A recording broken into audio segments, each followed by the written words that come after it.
Welcome back. It's Marianne here on the Marianne Hickman Show. Today, talk tips number 43. This is how to address a hostile group or hecklers in your audience. You're going to want to check this one out. Okay, so this is an interesting topic. And listen, if you have looked this up, it means you have XP in this area, as my son would say. It means you have probably encountered a hostile person or a heckler in your group. It means you have had to work with what I call a cold audience or a tough crowd. And listen, my friend, just hugs to you. That is hard, especially when you're on center stage. And frankly, this is probably the reason that most speakers don't get up and speak on stage is because of this very thing. The audience is tough. It's a cold audience. And oh my gosh, have I ever had my fair share of hostile audiences? I want to help you navigate this. I want to help you navigate how to get through it. I want to help you navigate it so you can get on the stage and not worry about it for next time. Because listen, this is just resistance. You're going to have resistance while you're growing. So let's embrace it. Let's learn how to work with them. I don't even like to say deal with it because people don't want to be dealt with, but in reality, we have to process the situation. So let me walk you through it. Okay, so let's start with you. Maybe you're not the one that produced a cold audience. You're like the person on stage after the audience got soured on the last speaker, and you have to interact with that. If that's the case, I'm going to share more tips about that. But let's just imagine for a moment that you are the person that they're responding negatively to for the first time. Now, I watched this happen at an event. I was visiting New York and I was at an event out there, and the MC was well, let's just put it this way. The MC was probably not super well versed in reading the room. When the MC got on stage, it's the MC's job. They have a really tough job. They got to be the glue of the event. They're the host of the event. They need to keep the energy up for the event. If the energy dips, it's their job to bring it back up. It's their job to really aggregate the energy and navigate the energy of the room, and most of all, lead the energy of the room. And that's a tough job to be in. It's a tough job to do. So I watched as this MC got up there, and this is a huge room. We're thinking like conference center, concrete floors, but it's all one space. There's not a lot of really, the conditions were working against him. There wasn't a lot of pipe and drape in the room, so the acoustics were really loud. It was tough to project because of all of the echo. And the audience was an audience full of entrepreneurs. And entrepreneurs, when we all get in a room together, we just want to connect and chat and network and do all of these things. Well, this MC was encountering a situation like this. And frankly, I have had situations like this. And it's like trying to herd cats. I had this situation very similar to this, a room full of entrepreneurs, really, really echoey. It's hard to get their attention. The sound system isn't working great. And I've seen really great examples and really negative examples of this. What this MC did was they got up in front of the room and they started shushing into the microphone. And it was not super effective. The audience did not respond to this very well. And eventually, the MC shushed them so much, the audience shushed the MC off the stage. I was mortified. I was like, that's a tough situation to come back from. So how do we prevent this in the first place? Well, let me tell you what I did when I was in a very, very similar room.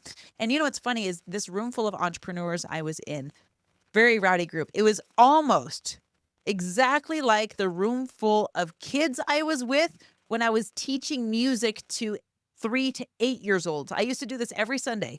I was the primary chorister. I would teach music to kids that were between 3 and 8 years old. And boy, I will say that kids are some of the toughest crowds to get in front of because there's so much energy in the room. And that amount of energy that you have to navigate and master, that's a tough call. Just happened to me last week too. So how do we do this? First of all, if you're in control, take control. But don't be a butt about it. Your job as the navigator of the energy is to bring everyone with you. Now, I like to say if you consider yourself a leader, you're not a leader unless people follow you. You can call yourself a leader all day long, but you're not a leader unless people follow you. And people don't follow people that they don't like. So maintain composure with your audience. What I like to do is, gosh, a room of grown-up entrepreneurs is just like a room of kids. So let's have some fun together. I like to use little phonetic tricks. I'll do this in front of a room. I learned this when at a school I was teaching it. I go like this, da da da da da, and then the audience finishes da da, and then I do it again in like a soprano voice, and then I do it in a bass voice, and then I do it like a rapper, and the audience has fun with me, and they're responding to me and playing with me just like you would expect from like a third grade teacher, except we're having fun doing it. And when we're having fun, we're engaged. This is one of Mr. Rogers' techniques. We learn best when we're having fun. So just start having fun together. So this starts on a personal level. Are you having fun on stage? That starts personal. Okay, let's go external now. When you're in front of the audience, and the audience, let's just say this is not an audience that you made cold. This is an audience that somebody else makes cold. The techniques still hold true. You're going to work together with them as a body, as a group. The good news about the entire audience being cold at once is that they are harnessed together, and that way they move together. So if you can move the audience of one, you can move the audience as a whole because they're all connected together. So when you didn't cool off the stage, it's easy to come back and say, all right, guys, turn to the person next to you and give them one of your gold nuggets. What's one thing that you learned? And you're going to navigate in positivity. Keep their mind where they want to be and why they came to the event. If you listen to my last talk tip, we talked a lot about intentions for events. All right, let's go to the point where now it's not the audience as a whole that is against you. Maybe it's a person or a small group of people in the audience that is against you. Now, I have to say that there's spectrums of this. There's the lighter end of this where people are coming in, they're pretty cynical. They came to your event because they were curious, but they've got their arms crossed, their legs crossed. They're skeptics. They have this black hole feeling inside of them where they come into the event not with really the intention to harm, but they come into the event really cynical of you. And they're usually sitting in the back, arms, legs, feet, everything crossed, totally closed off. And if you can take that person, the most closed off person at the event, and get them on board with you, you got the entire event made. As long as you don't mess up, you've got the entire audience with you, galvanized all together. There are some psychological ways to do this, and there are some physical ways to do this. Number one physical way is to have their chairs all together.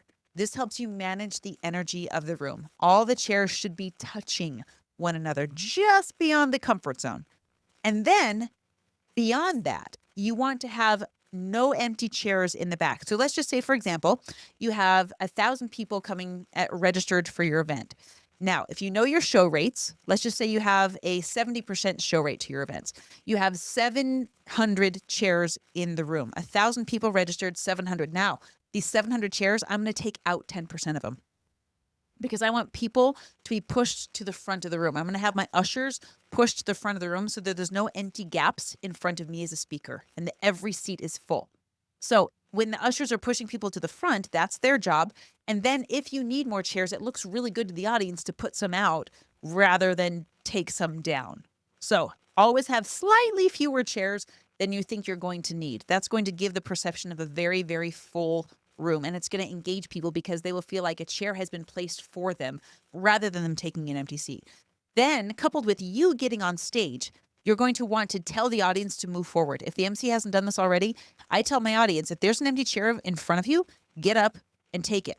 Gather your things, stand up, and take the empty seat in front of you because you're here for a reason. Now, that's really going to help with your black hole people because they're going to be closer to you. So you're physically moving them. Now, psychologically, when I am on the stage, I am looking for these black holes. I'm scanning the audience. I'm looking for the people whose heads are down. I'm looking for the people who are on their phones. I'm looking for the people that are in the back with arms, legs, fingers, and eyes crossed, everything closed off. I'm looking for those people because those are the energy vampires of the room. These are the people that they're there. We have to give them credit. But the reason I call them energy vampires is if I have the audience stand up and do an activity, they're the last ones out of their seat, if they even move, and they really are contagions for the people next to them. The people next to them that may have come to have a great time see this person that's too cool for school sitting down, and now they're nervous to stand up. They're all self-conscious because the social proof isn't there. The person next to them isn't standing up, so the energy is being sucked into this black hole.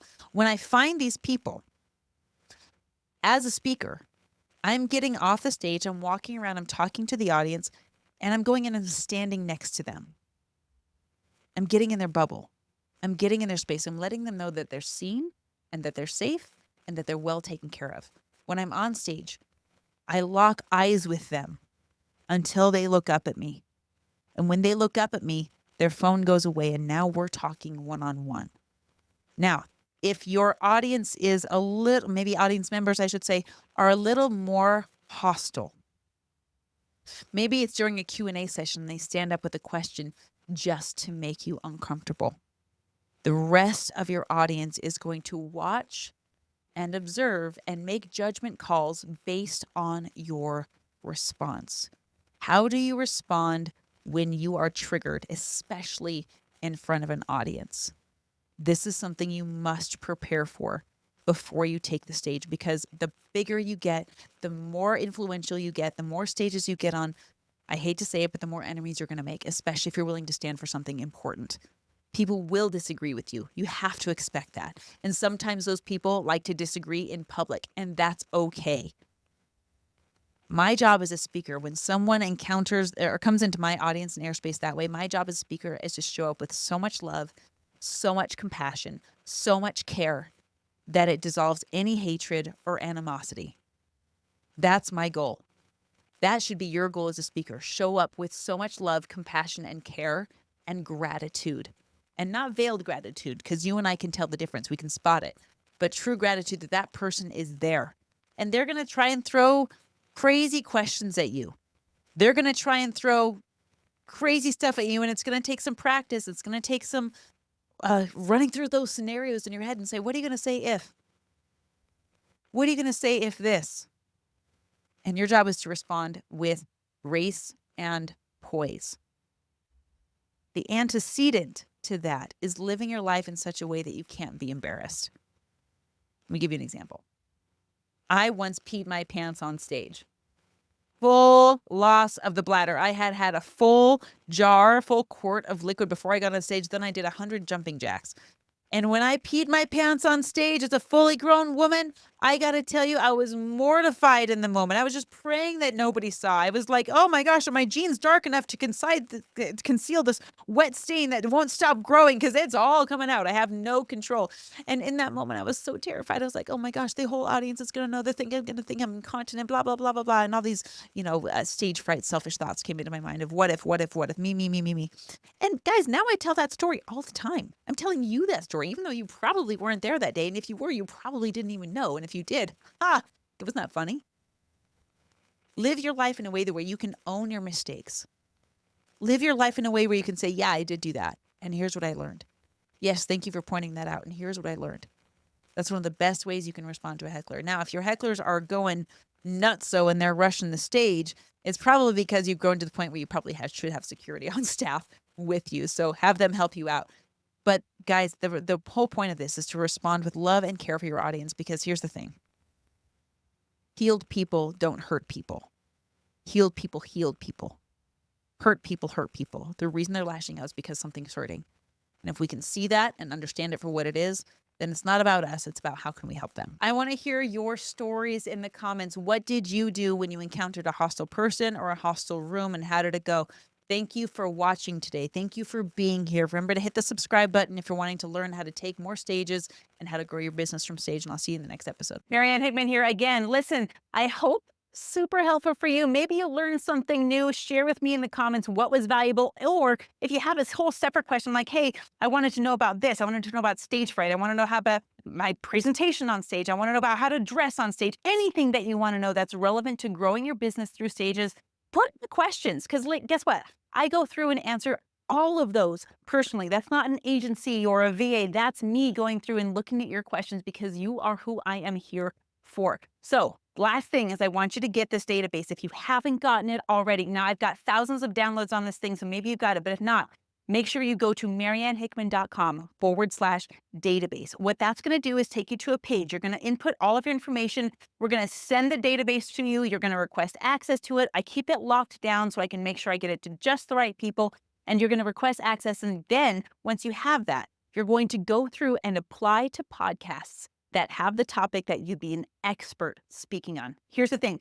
I get this database updated twice a week. So there's always new stuff in there. And if you're a podcaster, there's even a list of 400 plus guests that you can have on your show on that podcast. Maybe you end up doing a podcast swap and you grow your audience that way. Regardless, I want you to get it. So MarianneHickman.com/database, and we'll see you in the next Talk Tips.